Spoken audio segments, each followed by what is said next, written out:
हिंदू समाज एक है, हिंदू एक है तो नेक है। हम सब जानते हैं, जो पूजनीय योगी जी कहते हैं वही है, बटेंगे तो कटेंगे। इस प्रकार से वोट जिहाद हुआ, धुले के परिणाम, ईशान्य मुंबई के परिणाम, एक साथ मिलकर एक पार्टी को हराने के लिए संपूर्ण समाज का, मुस्लिम समाज का ध्रुवीकरण करना। सज्जाद नोमानी ने मुसलमानों को महाविकास आघाड़ी के पक्ष में मतदान करने की अपील की है। नोमानी की इस अपील के बाद तमाम हिंदू संगठन भी आक्रामक हो गए हैं। बड़े पैमाने पर हिंदू जागरण का काम पूरे महाराष्ट्र में किया जा रहा है। हमारे साथ है वीएचपी के नेता श्रीराज नायर, उनसे बात करते हैं। नायर साहब बताइए, जिस तरह से सज्जाद नोमानी कह रहे हैं, खुलकर कह रहे हैं कि महाविकास आघाड़ी के पक्ष में मतदान किया जाए, आप लोग क्या काम करें, कैसे काम करें, ये बताइए। देखिए, सज्जाद नोमानी अकेले नहीं है जो इस प्रकार से वोट को, मुस्लिम वोटों का पोलराइजेशन कर रहे हैं। वैसे तमाम मुस्लिम संगठन इसमें लगे हुए हैं, लेकिन इससे कुछ होने वाला नहीं है। ये इन्होंने लोकसभा के चुनाव में भी प्रयास किया था, पर आंशिक इनको सक्सेस प्राप्त हुआ था। उसके सामने संपूर्ण हिंदू समुदाय को पोलराइज करने के लिए या जन जागरण करने के लिए, मैं पोलराइज ये शब्द को इस्तेमाल नहीं करूंगा क्योंकि हमारी भूमि है, हमारी देश है, ये मिट्टी हमारी है। यहाँ पर बसे संपूर्ण हिंदू समाज को आने वाले समय के खतरे को अवगत कराने के लिए, जिस प्रकार से वक्फ बोर्ड का और ये 17 डिमांड्स उलेमा काउंसिल, महाराष्ट्र उलेमा काउंसिल ने रखी है, जहां पर उनकी मांग पहले तो ये रही है कि डेप्यूटी सीएम मुसलमान बने, वक्फ बोर्ड को खुली छूट दी जाए सभी डिस्ट्रिक्ट्स में सर्वे कराने के लिए। और हम जिस प्रकार से देखा, मुंबई में मुकेश अंबानी साहब का घर क्लेम किया, गांव के गांव क्लेम किया, पार्लियामेंट और एयरपोर्ट भी क्लेम कर रहे हैं। तो आने वाले समय में जिस प्रकार से अगर ये नोमानी कह रहे हैं और वो सरकार चुन के आई और इनकी मांगे मंजूर हुई तो हिंदुओं के लिए खतरा है। इस खतरे को अवगत कराने के लिए गांव-गांव 41,000 गांव के आसपास हिंदू समाज को जागृत करने के लिए विश्व हिंदू परिषद, बजरंग दल, दुर्गा वाहिनी, मातृशक्ति और इतर परिवार के संगठन संपूर्ण रूप से छोटी छोटी बैठकें करना, महिला संगोष्ठी करना, संत सम्मेलन करना और छोटी बड़ी बैठकें कर कर समाज को जागरण करने का हम काम कर रहे हैं। हम डरा नहीं रहे। हम जो सच्चाई है, जो जिस प्रकार से हमने देखा कर्नाटका में सिद्धरामैया सरकार ने जो वक्फ बोर्ड ने जो क्लेम किया उसको मंजूर कराया, केरल में जो हाल है, और ये अगर इस प्रकार से अगर यहाँ चुन के आई सरकार तो यहाँ हिंदुओं का रहना दुश्वार हो जाएगा, ये हम अवगत करा रहे हैं। आप कह रहे हैं कि हिंदुओं का रहना दुश्वार हो जाएगा। देखिए, ये थोड़ा सा डर फैलाने जैसी बातें हैं। एक बात बताइए, आप लोग काम किस तरह से करते हैं? क्योंकि हिंदू समाज जो है महाराष्ट्र का ये प्रोग्रेसिव स्टेट है, ऐसे में अलग अलग विचारों को मानने वाला है, यहाँ कट्टरता नहीं आती, कम से कम धर्म को लेके। ऐसे में जब आप लोगों के बीच जा रहे हैं तो क्या चैलेंजेस आ रहे हैं और कैसे उन्हें आप जोड़ रही है, बताइए। देखिए, महाराष्ट्र हमेशा से ही प्रोग्रेसिव स्टेट रहा, इंडस्ट्रियल स्टेट रहा, यहाँ पे उद्योग हमेशा लगे हैं और महाराष्ट्र को देख करके सब फॉलो करते हैं। इसलिए महाराष्ट्र बहुत एक इम्पॉर्टेंट राज्य है और यहाँ ये मुंबई हमारी फाइनेंशियल आर्थिक राजधानी भी है। पर जिस प्रकार से वोट जिहाद हुआ, धुले के परिणाम, ईशान्य मुंबई के परिणाम, एक साथ मिलकर एक पार्टी को हराने के लिए संपूर्ण समाज का, मुस्लिम समाज का ध्रुवीकरण करना, ये एंटी डेमोक्रेटिक बात है, ये लोकतंत्र के खिलाफ वाली बात है। और ये आने वाले, अगर मुसलमानों को लगता है कि जो बीजेपी है, महायुति है, वो अच्छी नहीं है, उन्हें नहीं पसंद, उन्हें महाविकास आघाड़ी पसंद है, तो क्या दिक्कत है अगर वो एक साथ होकर किसी एक पार्टी के लिए वोट डालते? आप लोग भी तो वही करने का प्रयास कर रहे हैं, लेकिन आप लोग कामयाब नहीं हो पा रहे हिंदू समाज को एकजुट करने में। देखिए, सरकार की जो भी नीतियां रही हैं वो नीतियां संपूर्ण जितने भी नागरिक हैं इस देश के उनके लिए रहे।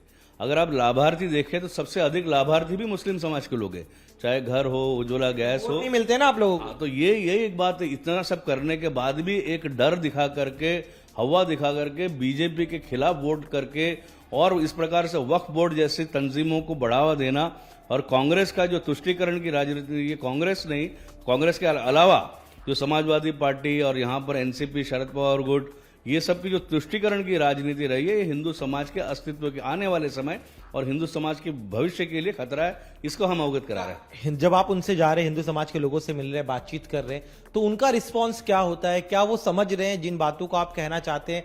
वो कामयाबी मिल रही है? आप अपनी बात उन तक पहुंचा पा रहे हैं?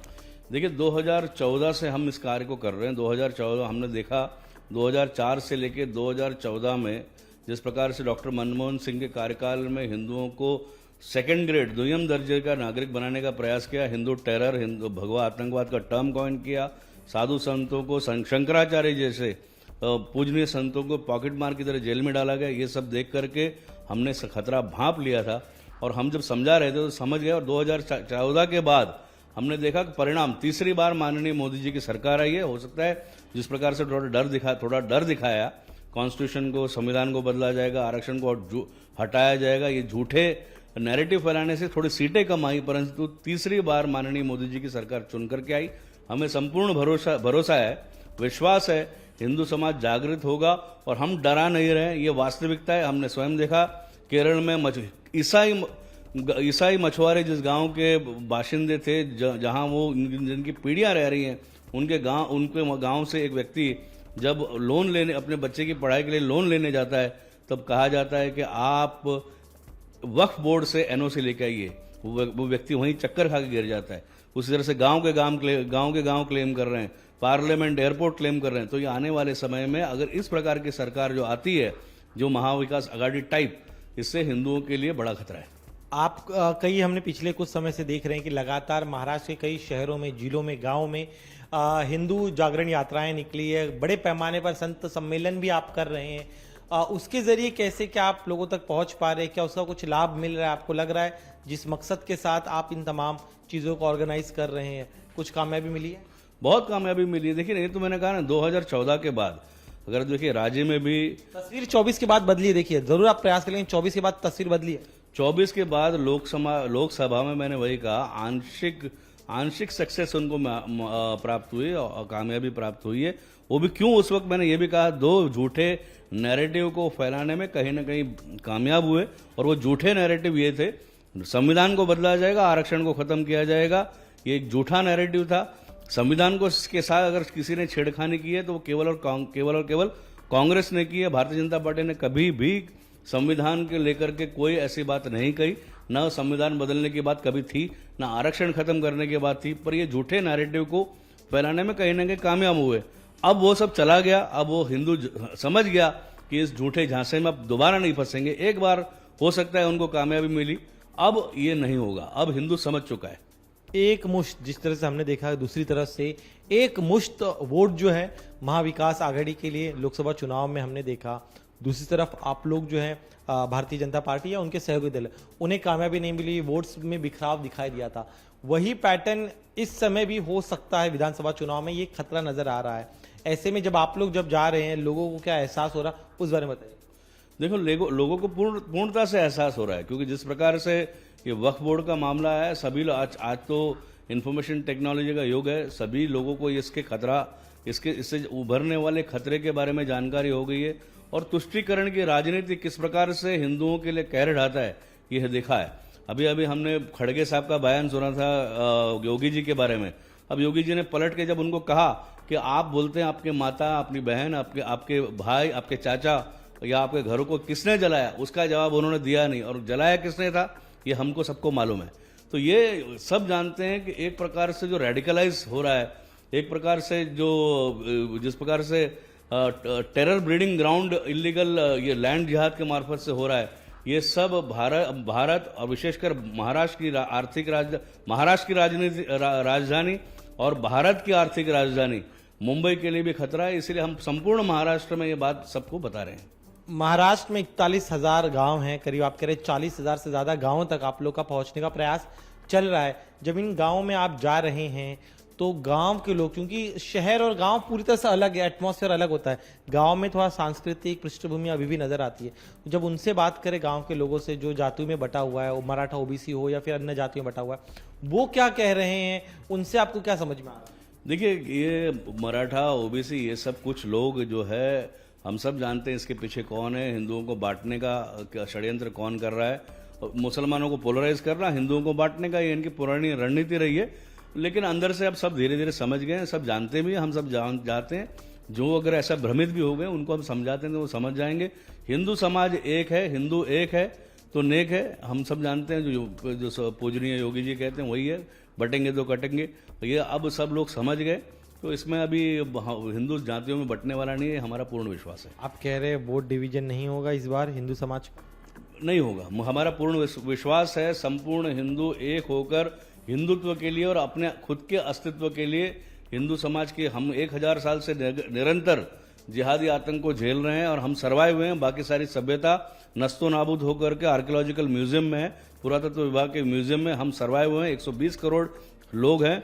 इस पृथ्वी पर चलने वाला हर 7वां व्यक्ति हिंदू इसलिए कि हमारे पूर्वजों ने निरंतर संघर्ष किया है। हिंदू समाज अपने आप को जानता है और अपने स्वयं के अस्तित्व को बचाने के लिए इस बार पूर्णता से वोट होकर के हिंदू हित के लिए जो कार्य करेगा, भारतीय गाय गंगा संस्कृति के लिए जो काम करेगा, उसकी सरकार को चुन के लाएगा, ऐसा हमारा संपूर्ण विश्वास है। देखिए, उनकी तरफ से जो है जैसे सज्जाद दुमानी हो या फिर अन्य जो मुस्लिम क्लेरिक्स हो या फिर अन्य जो लोग हैं जो महाविकास आघाड़ी पक्ष में, वो छोटे छोटे पॉकेट्स में जाते हैं, कभी सिविल सोसाइटी के नाम पे या फिर कभी अन्य पैटर्न के नाम पे गुरिल्ला तरीके से वो काम करते, लोगों से मिलते, अपनी बात उन तक पहुंचाने का प्रयास करते, उन्हें कन्विंस करने का प्रयास करते। ये उनका तरीका है। आप जब इन गाँवों में जाते हैं तो आप लोग का अप्रोच क्या होता है ताकि लोगों का विश्वास आप जीत सके, उन्हें जागृत कर सके, उस तरीके के बारे में?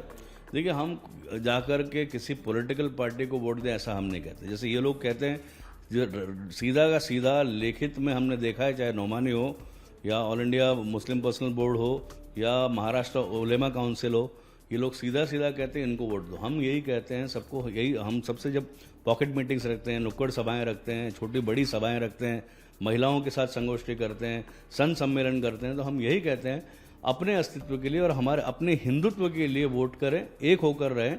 और हमारा एक होना मतलब हम किसी के लिए खतरा नहीं है। जिस तरह से हमको निगलने का प्रयास किया, भारत को तोड़ा, भारत का पार्टीशन हुआ, हिंदुओं का एक होना मतलब मानवता के लिए अच्छा ही किया है कि हिंदू ये सोचता है लोका समस्ता सुखिनो भवन्तु वसुधैव कुटुंबकम्। हम ही सिखाते हैं, पूरा विश्व एक परिवार है और हम ही सिखाते हैं कि सभी सुखी रहें।